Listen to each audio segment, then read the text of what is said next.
Everything is good, looking good. Looks like we've got a decent signal. That's always good to know. Good morning, everyone. It is Tuesday, second day of the week, Triumph Tuesday. What are you triumphing over? Let's chat about that. But first off, good morning. It's Carol Sue, aka Naughty Boss, live with two Sisters. Hey, good morning, everyone. It's Janice, aka Wellness Diva 5.0. And did you know, and I kind of forgot about this, that today is International Day of Peace. Oh, I love that. I love that it's International Day of Peace. I think we should have peace every day, but of course we don't. But we can generate it. And we're going to talk about that because that's kind of what goes in with triumphing over something. You know, peace be with you then. And peace with you always. You know, when I saw that, I reflected on so many different things. Obviously, there's a little background noise. I hear something talking or something. Okay, I've got, hold on just a second here. Let me make sure I have everything turned off. Enough of the conversation, either that or either it's us with there's some background talk.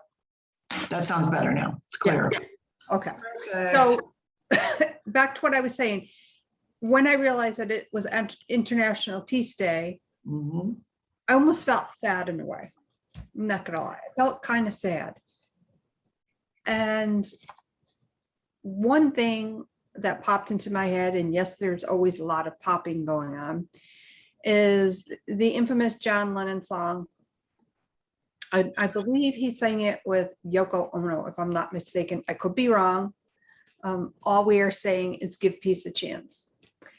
And I remember, unfortunately, when he was tragically taken from the world. I think I was about, I want to say 17 or 18 in that age bracket. And we went to a rally in downtown Hartford. In fact, one of the local DJs there, Brad, and I can't remember his last name, but with the kooky hair, and he was just, you know, it was just such a vibrant type of DJ and just really rallied everybody. And from my perspective, at that young age, being at such a rally or whatever we want to call it, I don't think I ever attended anything like that before. And that always sticks out in my mind whenever the subject of peace comes up.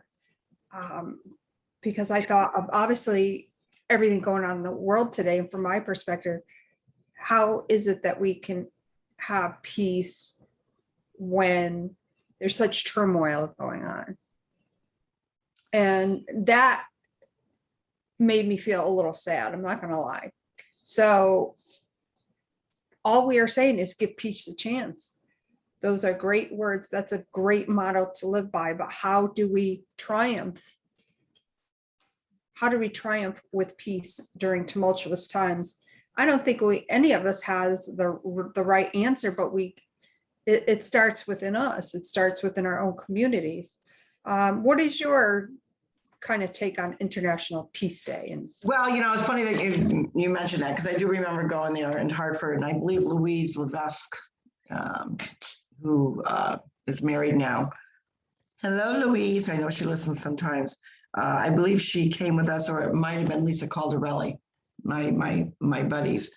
That we actually loved him so much, and you know that was such a hard time. And you, when you hear about like all celebrities right now and their views and where celebrities were, quote, you know, great bands, great musicians, great artists back during that time versus where we are now, you know, they were really about bringing, they always reminded me of the old sports days where, you know, music was something to bring people together in times of hardship, of sadness.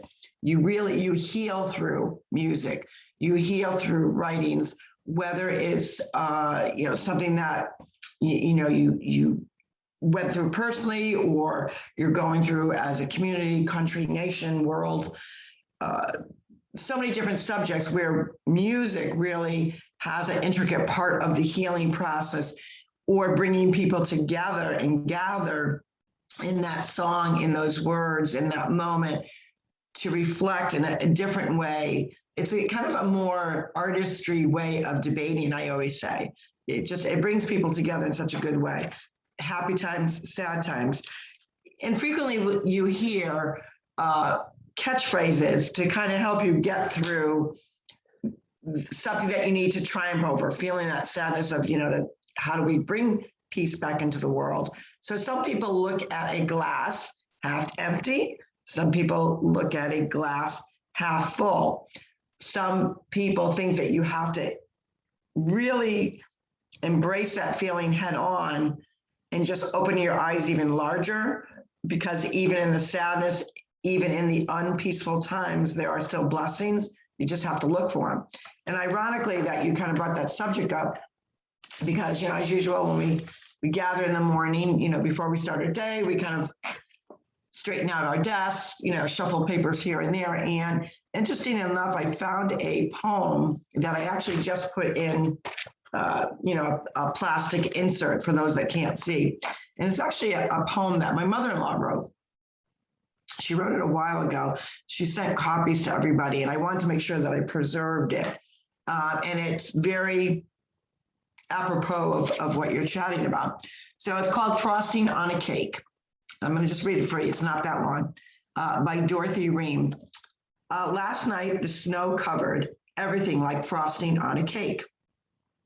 For us to see as we awake, a divine reason for a new snow to fall, its pure white beauty leaves us in awe. A sight no human could create to drape the world in glorious beauty for our sakes. It rivals the flowers of spring. Truly, it makes our hearts sing. May we give praise to him who makes all of this for us to appreciate. Each snowflake is like a flower that God creates. But more than that ever, though, the world is so troubled and sad. We will still have him to make us glad. The frosting will disappear when the sun appears, but the seasons do not change over the years. God is saying, trust in me, and in the end, I will overcome all your fears. For the beauty as we see her on this earth of a story of the world's rebirth, someday all troubles and sadness will disappear like the frosting of a cake. There will be a new world of even greater glory to see. The darkness of sin will melt away, and beauty with us will forever stay. Now, how ironic that, you're chatting about that. This poem is on my desk, and I forgot it. I had it actually in a stack of things that I was saving, and I was putting the inserts in. So I thought that, and literally I hadn't read it in a while, but as I was shifting at papers as you were talking, it kind of slid out from the pile. So what does that tell you? And by the way, Dorothy, beautiful. Yeah, isn't that beautiful? It's very beautiful. So my mother-in-law liked to write, and she shared in such a way that, was not boastful or whatever. We would have to kind of pull it out, or let's see, your writings, let's see your poems. And she wrote not often, but enough where they're so impactful. She is 93 years young, still vibrant. And, you wonder from, when you have someone in that age bracket, how they reflect on things that are going on. And I'm going to have to ask her exactly when she wrote this. I know it was a while ago, but I'll have to find out. But how poignant that, going through kind of those feelings that you're feeling. I'm straightening out my desk, and because it's in this plastic, the plastic inserts that you can put in a binder, see how that it's got the 3 holes, it just slid out. And I quickly looked at it, and the line actually that drew my attention, because I have not read it in a long time, was Earth is a story of the world's rebirth. That kind of, and then someday all troubles and sadness. And those are the 2 lines that kind of popped out of my head. And I thought, this is perfect for what Jan is talking about right now. And, when we talk about having your eyes open to the little miracles that are out there. That's a little miracle. You know, why this particular poem would still be on my desk. I was cleaning out some stuff last week, but I had a pile. I didn't straighten out my pile yesterday as good as I normally do, and for a good reason, because this was here for me to read to everyone this morning. That's a miracle. Those are the little signs. Now, is it this monumental miracle? Of course not, but it's a little nudge. It's a little notation to let us know that, you know, we are truly not in control of what goes on, but we are in control of how we contribute. We're in control of our actions and how we react to sad things, traumatic things, tumultuous times. And how do we give peace a chance is by sharing ways on how to be peaceful. Go read a nice poem, you know, if you see something, say something, you know, if you see something that doesn't look right, you know, and I know a lot of times they're scary where you don't know whether you should intervene or not. But if you're even in a conversation in your own home or, you know, out with friends or whatever, and you kind of get into that chat, just reflect on always being kind and have peaceful conversations. Be peaceful to each other. You know, you can, it doesn't mean that, you know, it can't get heated. It should be, well, I shouldn't say heated, it should be passionate. Because if it's coming from a true heart of passion, even though you might not agree, you know that it means something to that other person that's sharing with you. So don't immediately like pounce on the person, listen to them, show some peaceful reflection and peaceful respectfulness towards the person that's sharing. And I think we have to kind of do more of that. I couldn't agree more. And I think when engaging in maybe a robust debate as is happening, you know, between family members, between friends, whatever it may be, remember to obviously part of peace, part of celebrating peace is setting those boundaries. And, you know, I've often chatted about this. For me, one of my biggest boundaries, and this is to celebrate my own peace and keep me calm, is to keep the TV off during the day. Obviously, I get some kind of news alerts, but I don't engage in things that are going to crush my outer layer, that crush my bubble of peace. And, you know, that also includes setting the intentions that helps set my goals for the day, but it also helps me to establish and set those intentions. And I just want to say too, that it's okay to say no. It is okay to say no with no explanations, because no is a complete sentence. And part of that gives you peace and calmness so you can be better, so you can be a better person, so you can just be, you know, in a better mood. When you're in a better mood, you're more productive, not only for yourself, but for your clients or your customers. So it's okay to say no, because that gives us peace within to be better for everyone else around us. Absolutely. And, you know, as much as social media alerts and all that things can be annoying, and we talk about ways on how you know, turn your alerts off for a little while. Obviously, when there's something important going on, that's one thing you don't want to do. And the power of social media, like with anything, we always talk about there's two coins, there's two sides to anything. So while social media at times can be overwhelming, you have those keyboard bully type people out there, but you also got some keyboard warriors. It has been instrumental in the Gabby Petito case. And I did get an alert, you know, because I think social media is truly helping, you know, track the suspect. I'm not going to say his name, but the suspect or allegedly suspect or person of interest. And, that's the goodness of what social media can do. It can be a helpful tool. It also can be a peaceful tool, for memories, for doing memorial type things on social media to remember somebody. But I did want to share, which I already shared on my page.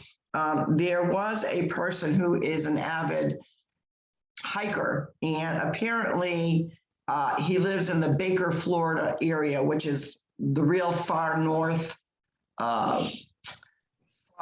northwest piece of Florida. So like the Panhandle area, that's where Baker, Florida is.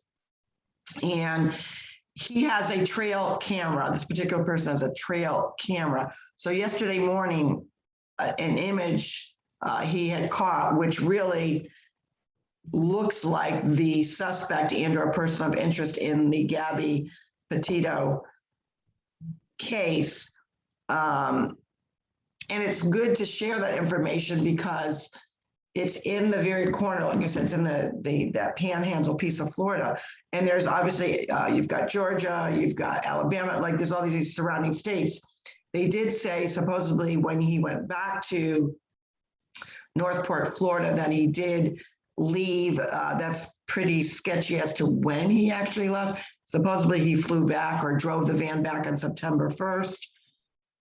How many days did he actually spend at his parents' home? No one really knows.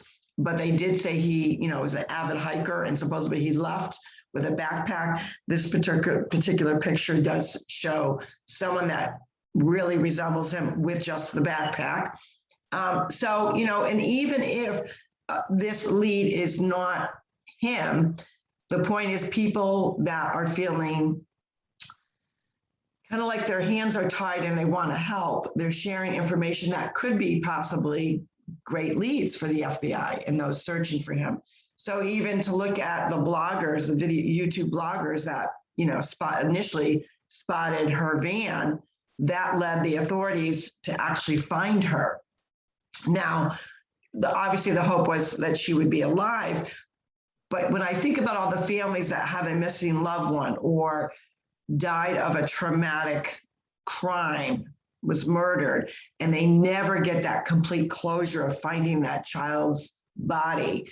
As devastating, sad, horrific this is, at least they weren't waiting for months, years, not ever having that part of the closure of the journey. So the power of someone noticing, hey, we're in Wyoming, isn't that odd that there's a van on the side of the road with Florida plates? We're from Florida, and they're video bloggers themselves, camping or whatever, and they drive by.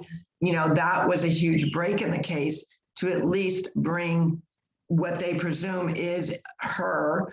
They're waiting obviously for the autopsy report, which I believe is due out today, to make confirmation, but they're pretty close to being positive because of the correlation of where she was found versus where the van was by mile markers. And also she had specific tattoos.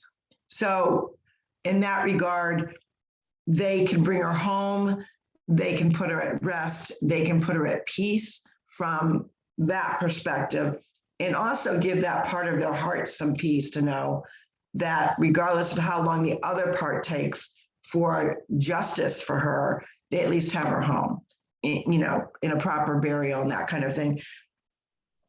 Those are, it is that part of it is a blessing, even though it's heart-wrenching, it is still a blessing because like I said, when you think of all the other families out there that might have gone through a similar situation or a kidnapping and never get firm confirmation of what happened. I don't know how a parent actually ever gets through that. So with that, we say prayers to that family, and at least for that part of this horrific journey, they have some peace. Yeah, I can't even fathom,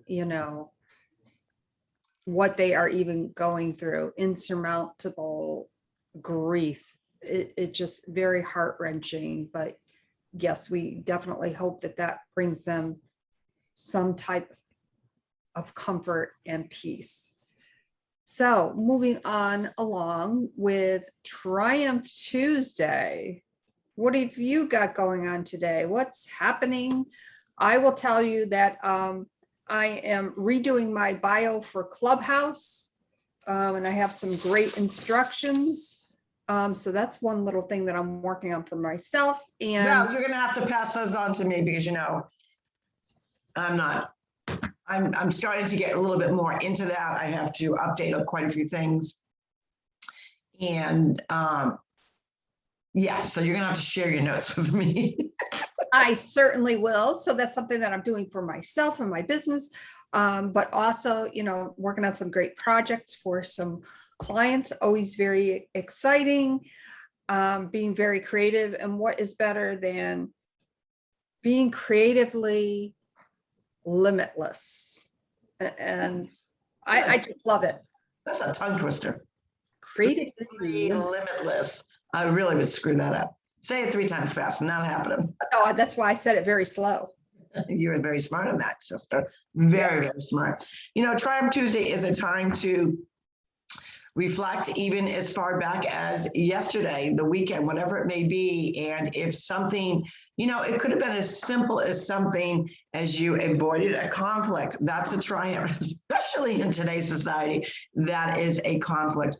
Or you're feeling, this heavy heart, for a multiple amount of things that are going on in our world, and you just don't know how to navigate those feelings. And then you said, you know what? Oh, you just went in the closet. Maybe you cleaned out, one box and you found a poem.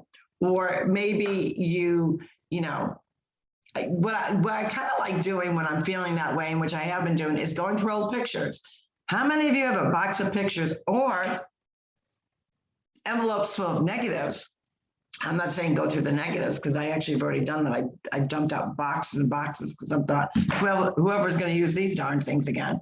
So, do something that's physical, whether it's a workout, which we always encourage, getting at least 30 minutes of some sort of activity in your life every day, whether it's a power walk, whether it's playing pickleball, whether it's jogging, swimming, floor exercises, rowing, whatever it may be, boxing. There's so many things that you can do out there to get your heart pumping, number one.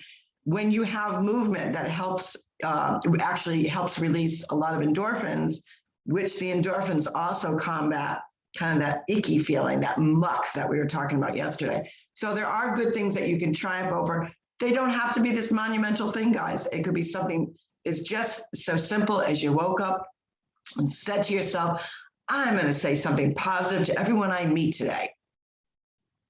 Guess what? That may help you, but also in turn is going to help other people, because maybe they're not expecting you to be kind or nice or happy.